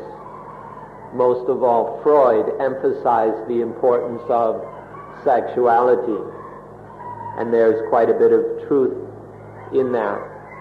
That the infant, even before knowing sex itself, has a kind of sexuality. For example, in acts like urinating and defecating, the child experiences some sexual pleasure. There's a kind of satisfaction and pleasantness in passing urine or when the lump of feces drops out. The child feels good. There's a very basic level of sexual feeling in even these acts. This is how nature has arranged things. And so all of us must pass through these sexual existences. It's happening to us, so we need to learn the lesson, to pass the test, so that we no longer have any problems due to sexuality. But most people are just infatuated with sex. They haven't taken a good look at it. They're so bewitched by the powerful pleasures that sex pays that nobody looks at it very completely. Nobody notices that sex is just a way to trick us into spending all the time and effort to reproduce. Nature requires that the species reproduces. And so it tricks us into doing what's necessary. But very few people take the time or make the effort to step back and take a look at it. Instead, people simply indulge in sexual existence. They chase after it. We make all kinds of TV shows and movies, perfumes. Look at the way people dress, the way people walk and talk, chasing after sexual existence. We need to start to learn this lesson so that we can graduate from it, where we no longer make any problems, when we're no longer trapped and controlled by sexual existence. เมื่อผ่านการสมรสไปแล้วเป็นพ่อบ้านแม่เรือนแล้วภาระทางทรัพย์สมบัติทางวัตถุสิ่งของเกิดขึ้นมามันก็ค่อยลดความสนใจทางกามมันลงไปเพราะว่าทางรูปภพมันเข้าแทรกแซงเข้ามาตามที่อายุมันมากขึ้นท่านแก่เฒ่าเป็นคนแก่ก็มันมีความคิดนึกถึงเรื่องความตายถึงเรื่องหลังความตายเรื่องโลกหน้าเรื่องอะไรต่อไปอีกความรู้สึกในทางอรูปภพมันก็แทรกแซงเข้ามาลดความรู้สึกทางกามหรือทางรูปกลายเป็นว่ามีครบทั้ง3อย่างในชีวิตของเราต้องทำให้มันถูกต้องทั้ง3อย่างจึงจะเรียกว่าหลุดพ้นหรือ emancipation โดยสมบูรณ์ต้องหลุดออกไปเสียได้จากภพทั้ง3ภพนี่คือใจความของเรื่องภพ Once we get married, our excitement and infatuation with sexual existence begins to weaken a bit. And there begins to be much more concern with material existence or formish existence, dealing with the house, the car, the furniture, the possession, the bills, the bank book, and all these things, getting a VCR, a computer, mountain bikes, and all that. So there's a natural tendency that the interest in sexual existence diminishes and the concern, the involvement with formish existence develops. And then later, as one grows older, those things begin to fade as well. The house is paid for, Nobody cares whether the car is so fast anymore. And all those things begin to fade. And there's people, as they get old, begin to realize that death is coming. And so they want to do good and store up merit. And so they start going to church or going to the temple and doing things. So in the formless existences. So in an ordinary life, for ordinary people, all three kinds of existences are present. Each of us go through all of these different existences. And so we need to learn their lessons. If we merely pass through or merely go spinning around in these different kinds of existences, we don't learn so much. When sexuality weakens and we get more involved in formish existence, that doesn't mean we're necessarily any better or wiser, unless we've actually learned what these different existences have to teach us.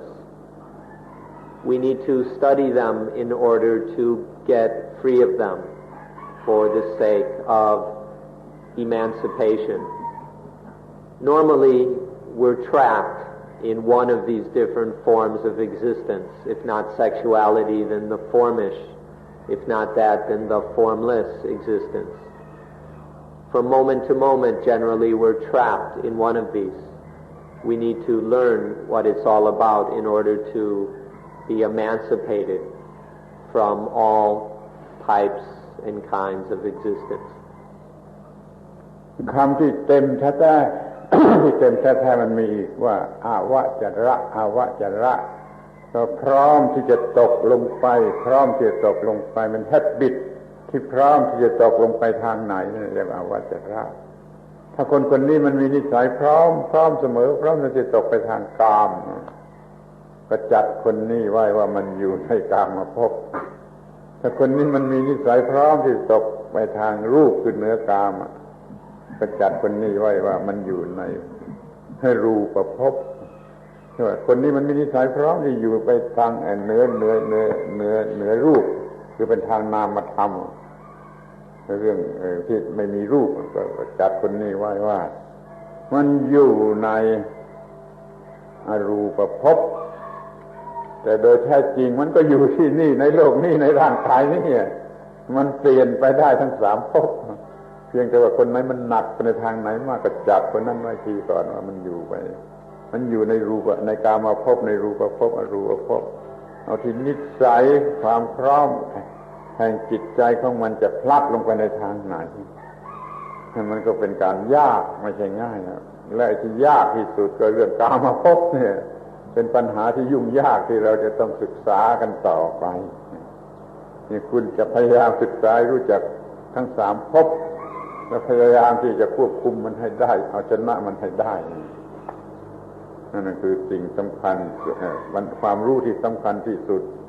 ที่จะทำให้ชีวิตนี้มันมีแต่ความสงบสุข There's a word อวจระ พร้อมที่จะตกลงไป which means ready to fall into. It's a habit of falling into. And so we use this in terms of the three bhavas. When there's the people who are always ready to fall into sexual existence, we then speak of as existing in sexuality. Those who have the habit of falling into formish existence, we speak of as being or in this of existing in form. And then those who have the habit of falling into formless existence, we speak of as that. It's a way of speaking about the general habit or tendency of people. In fact, we're falling into all of these, but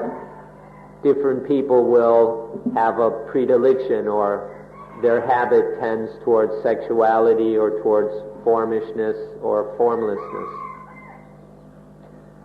So there are these habits of falling into the different states of being. We will study these in meditation and Dhamma practice. We study these different states of existence so that we don't need to fall into them. We speak of people according to their habit of which one they fall into the most. But in fact, we're not existing. In reality, we're simply just existing in this body, in this world. Naturally, that's all that's happening. But mentally, there are these three, we keep falling into these three kinds of existence. We study them in order to understand, and from this understanding we can control these different kinds of existence. We need not be the slave to these different kinds of existence. Instead, we can be in control, in charge. เราทุกคนควรจะตรวจดูตัวเองให้รู้จักตัวเองรู้จักตัวเองว่ามันเรานั่นน่ะมีความน้อมเอียงไปสู่ภพไหนไปสู่ภพไหนเป็นส่วนใหญ่เป็นนิสัยของเราจะพบว่าส่วนใหญ่มันตามมาภพทั้งนั้นน่ะเป็นพื้นฐานยากที่จะมาหารูปภพหรืออรูปภพแต่แล้วก็ไม่ก็หลีกไม่พ้นที่มันจะต้องเลื่อนมาหารูปภพในรูปภพตามที่อายุมันมากเข้าชีวิตมันมากเข้าชีวิตมันมากเข้าขอให้เรารู้เรื่องทั้งหมดนี้ให้ดีจนควบคุมมันได้สิ่งที่จะควบคุมมันได้นี่ก็จะต้องรู้เรื่องปฏิจจสมุปบาทและปฏิบัติอานาปานสติเราจะรู้เรื่องนี้ดีจะควบคุมมันได้เราจะต้องรู้เรื่องปฏิจจสมุปบาทและปฏิบัติอานาปานสติซึ่งเราจะได้พูดกันต่อไปในวันหลัง Now all of the kinds of existence are difficult, and the most difficult of all is the sexual existence. It's the hardest to control, it's the hardest to get free of. Right now, therefore, we ought to take a good look at ourselves and see which kind of existence are we tending towards, which way do we incline, towards sexuality, towards the form, or towards formlessness. Almost certainly, for most of us, it's the sexual existence. It's very difficult for people to get free of that and exist primarily in formish existence or formless existence. Most people are primarily falling into the sexual and sensual existences. One should take a good look at it oneself to see what's going on. And then with time we may raise ourselves up out of beyond sexuality and then beyond the formish existences and eventually even get free of formless existence. The way to do so is to develop the understanding of what's actually happening through studying dependent origination and then practicing anapanasati or mindfulness with breathing in order to be able to put the understanding of dependent origination into practice. We'll speak about dependent origination and mindfulness with breathing later. But these are necessary if we are to control the existences. ขอบพระคุณในการเป็นผู้ฟังที่ดีด้วยความอดทน2 ชั่วโมงแล้วขอบพระคุณในการอดทนเป็นผู้ฟังที่ดีวันนี้ก็ขอยุติการบรรยาย Thank you. ขอให้ประสบความสำเร็จตามที่ตั้งใจไว้ Thank you for being very good and patient listeners. You patiently listened for 2 hours, and we thank you. May you all be successful according to the aspiration to understand and practice Dhamma which has brought you here. Thank you.